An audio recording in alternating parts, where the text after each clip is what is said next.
I'm standing in front of our family's house, which during the 60s, it was known as a civil rights house because so much activity occurred in this house.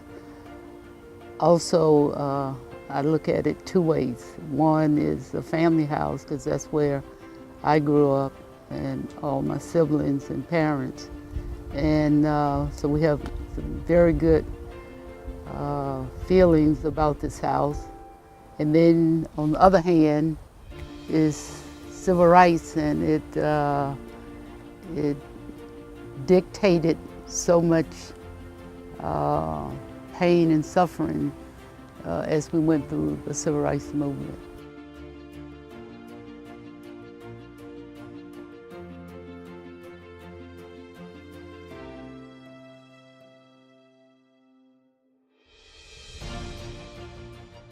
No one wanted to take that risk of having whites to stay in their home because everybody knew what was going to happen. But my mother and father said they could stay in our house. And so they came in on February 1st to stay at our house.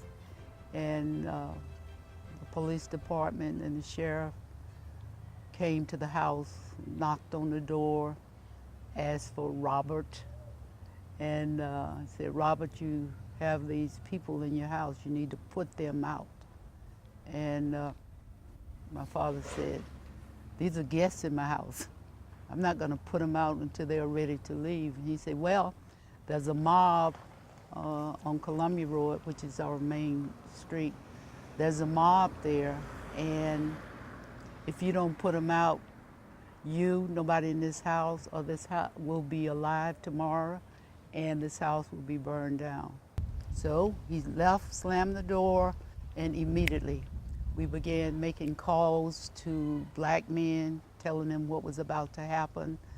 The sheriff and the police were still out here, and men came, black men with guns to protect and defend.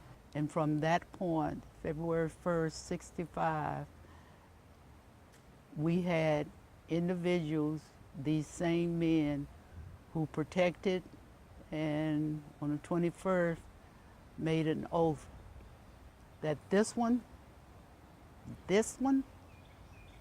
they're not going to kill this one.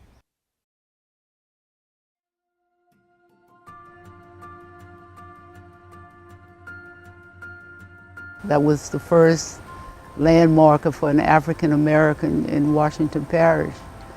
And this is the only home in Washington Parish that's on the National Register. Start preserving history, because people really don't live forever. And when they pass, if you haven't recorded the history, you lose it.